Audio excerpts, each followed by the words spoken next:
Hello and welcome to a special edition of Agenda 2063 TV show, the only show in the region, the continent, telling you authentic stories about Africa's integration. This is going to be a short one where we have, in the context of the Africa Private Sector Summit, we have Dr. Margaret, who is one of the moderators and also part of the organizing committee, to help us understand what the APS is about and some of her views on the diaspora, what we can do. After that, we'll take a quick break, then we'll go to our second guest. So welcome to the Africa Private Sector Summit here in Accra. We've been seeing that you've been doing some great work on the moderation. Thank you very much for making it very lively and very engaging. Just help us understand why this APSS is so important, and especially for someone like you coming from the diaspora, why it also matters to the diaspora. Thank you so much, Ike, for having me here. I'm very excited to be here because APSS, Africa Private Sector Summit, is extremely important because of the work it does in the continent, not just within the continent, but including the diaspora, all 6 regions of Africa. In terms of promoting AFTA, and I'm sure our audience already know what that is. Africa Continental Free Trade Area. That agreement. So the idea of APSS coming and picking that up is to make sure it is implemented.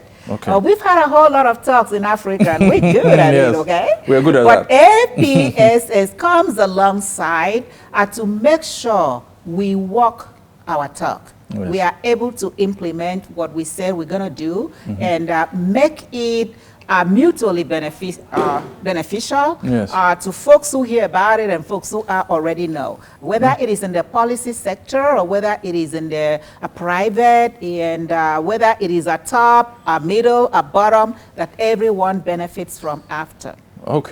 And you talked about the 6th region of Africa, that is being the diaspora especially. Is the diaspora aware of AFTA, in your view, as someone who lives there in the diaspora in the US? Are they excited by it? Do they feel it's something new that has come, or is it something that they can take advantage of, in your view? I'm kind of looking at it as African Renaissance, living in Chicago, Illinois, and of course working with a Global Institute, which is and that's actually why we are part of APSS, because the Global Institute of Planning and Sustainable Development that we started through the university and working all over Africa. This is what it's all about. And that's why we as a team are excited to be a part of APSS. Not a whole lot of people know about it, so we are preaching the work, We are talking about it, we are creating that awareness to make sure people understand what AFTA is. And because we work so hard to bring investment, of course, we talk about the domestic investors and foreign direct investment and all that. We do want to make sure Africans are the ones leading the way. We're not going to sit down and wait for somebody else to do it for us, but the diaspora, Africa is home, that they can also come in and invest and get to understand more about AFTA, that there is this agreement that has come up. It is the largest market in the world, We've had NAFTA, and then the administration that just finished in the US changed it to MCA, of course, has 3 countries, Mexico, Canada. US, and Canada, and of course we have the EU, and many others, but the Continental Free Trade, Africa Continental Free Trade Area is the largest market. How many? 54 countries? Yes, 54. And that's just within the continent. But what about the diaspora? The people of African descent that live in other parts of the world, they need to be a part of this conversation. They need to be a part of bringing investment and trade, trading with one another. We've got to be the one to lead the way to create the Africa that we love, the Africa that we want. No one else will do it for us. but us. So that talks about the collaboration between the diaspora here okay. and the continent. And in your closing remarks, Professor Ken, if you can kindly explain to those who may want to participate, be a part of the APSS. We understand that APSS, the next series is going to be in Rwanda next year. We don't know the dates yet, but what is it about Rwanda that has excited the APSS organizers, reason for which they want to take the next series there? And how can people also participate? You know, the good thing about Africa is the world in general. Yes. When you're doing things, folks are watching you. Yes. You might think I'm not known, but folks are watching what you're doing. Rwanda, yes, had a whole lot of challenges not too long ago, but Rwanda has basically turning itself around. Yes. They're not sitting down and waiting for somebody else to do it. They're not sitting down and complaining. Yeah, there are factors to it, and I think about over 60%, I understand, of the cabinet are women. Yes. So we are talking about sustainable development, you know, goals of the United Nations. One of them is gender parity. Okay? So if we already have women involved in making decisions for the country, that's awesome. And Rwanda is a great supporter of AFTA.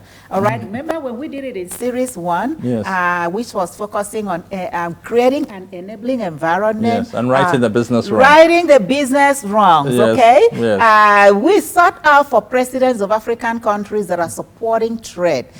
Trade is you bring something to the table, I bring something to the table, we all benefit, okay? Yes. We're not looking for exploitation. We're not going hands off. We're not looking at, sitting down and going after AIDS. AIDS cripples Africa. I'm not saying there is no time to be able to get something, but Africa is rich. We have a lot to offer the world, and we want folks to, we want to be able to first trade among ourselves and then be able to reach out. So Rwanda is very important because they are very proactive about this policy that we are working on promoting. Thank you so very much, Professor Ken. And we are sure that you're going to be giving us more lively engagements in the next remaining 2 days that is left. So thank you once again. Thank you for having me. We're going to take a quick break, and then we'll have our final guest for the day on this APSS Briefs. We'll be right back.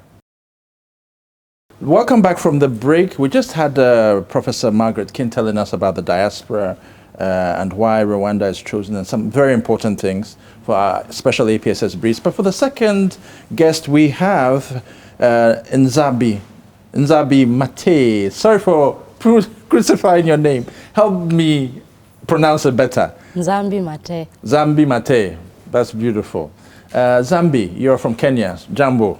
Jambo. Yeah, and thank you very much for making time to help us understand a little bit about the work that you do. Just give us a very brief profile of yourself so we know who you are and why we need to interview you for this APSS Briefs. Okay, so my name is Nzambi Matee.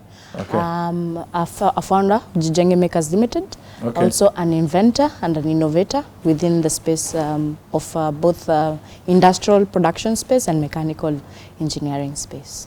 Fantastic. And the last session that we just had before lunch, we understand that there was a whole conversation going on about regulatory regimes and understanding patents and licensing. Kind of, please break it down for the ordinary man to understand all this big talk about regulation, patents. Well, what is it really about? So you have a business. Is it not enough to just have a business? Then you go and register. What is all this thing about licensing, patent? I mean, what is all that about? Really? So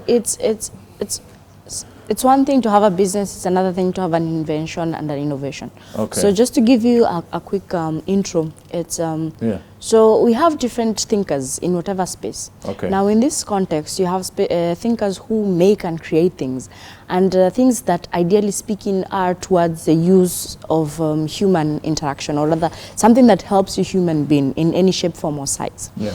And so these people take time and energy to create these things, to create these solutions, to invent these solutions. Yeah.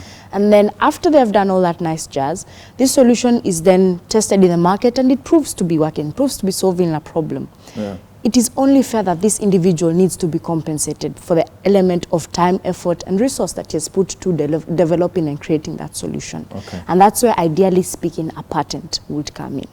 Okay, and can you help us understand the difference between an invention and an innovation as well? Okay, yeah. So an invention is something relatively novel.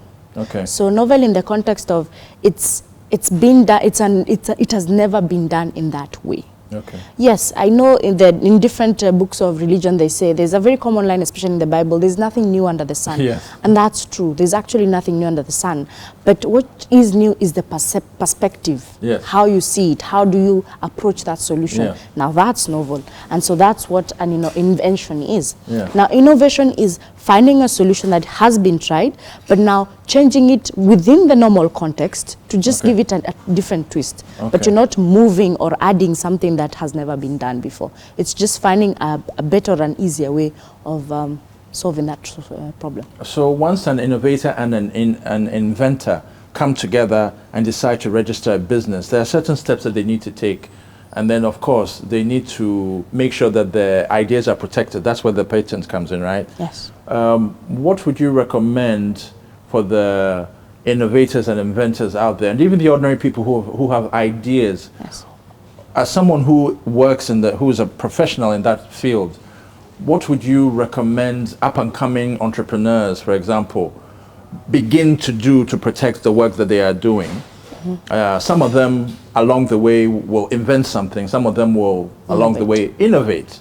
So what would you want to recommend to these up-and-coming people, whether they're youth or otherwise, so that they can also prepare themselves for this context of AFTA? Because at the end of the day, the Africa Private Sector Summit is also looking at the global bigger market of AFTA, $1.2 billion market. Now the sky is the limit and more.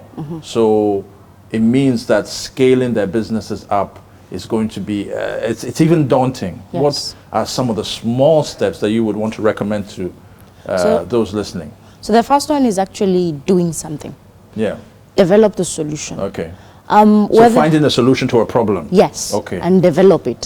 Finding it is one thing. Developing a solution is another thing. Okay. Testing in the market is another thing. Okay. So you have to have those three things in place. Find the solution, develop the solution, and test it in the market. Okay. Have the people give you feedback and say, okay, fine, this is it, this is how we want it, and change it towards that. Okay. Now, once you figure that out, in the context of securing yourself, it's with a bit sadness I say that patents in Africa are not as impactful as they are outside Africa. Okay. But that doesn't mean you shouldn't do it. Yes. So there are different forms and different ways you can do that. Yes. So for example, if you've developed something, you have innovated something, you can either get a design patent, a utility patent, or process patent, depending on whichever sector it is. Okay. But then in the same context, and this I am saying as a person who's practically done it, the best way you can actually protect yourself is mass production, and mass production in the aspect of market share. Okay. Because let me tell you something. It's one thing to have a patent. Yes, you've developed a solution, you have a nice patent, you get the paper and you pin it on the wall. Yes. It doesn't give you value by it just being on the wall. Yes. It really does not. The idea of the reason why someone goes to get the patent is so that you can be able to extract the value out of that patent. Okay. And in the Western world, how people extract value is from licensing. Okay. You get things like royalties. Yeah. Fortunately or unfortunately, here in Kenya, and not in just Kenya, but in Africa at large, this process and this structure is not well streamlined. Okay. And so extracting that value is not easy. Okay. There's a lot of barriers. But with that said and done, I think with the opening, or rather with the old FCFTA, yes, my hope and prayer is these structures will be put in place. Okay. For example, we have the ARIPO, the Africa Intellectual Property Organization. Okay.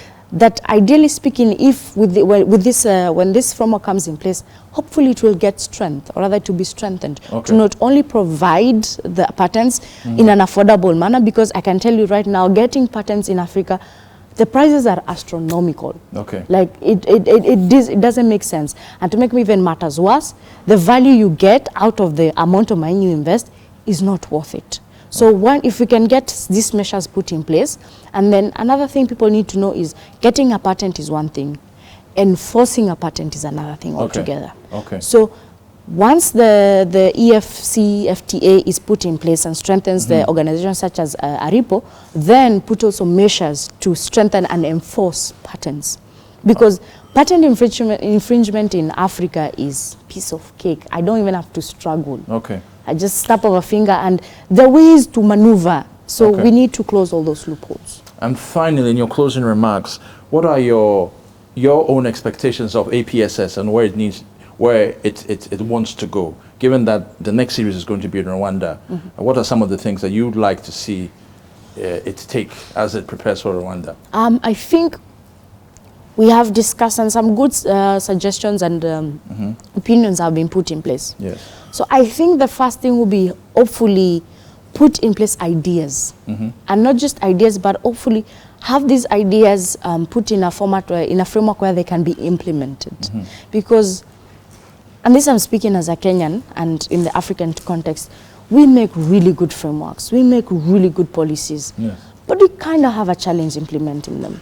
So with this organization, how hopefully it can point the agencies relative or rather responsible of doing the execution to the right direction. Because sometimes all they need is just a point to the right direction.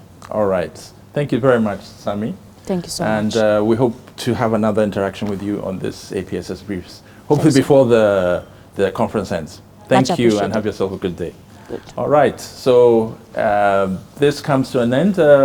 The APSS Briefs, thank you for taking time out of your schedule to listen and watch us. And we hope to bring you another one tomorrow, right up until the conference ends. So thank you. My name is Ike Bensa, your regular host for Agenda 2063 TV show. Speak to you next time. Thank you. Bye-bye.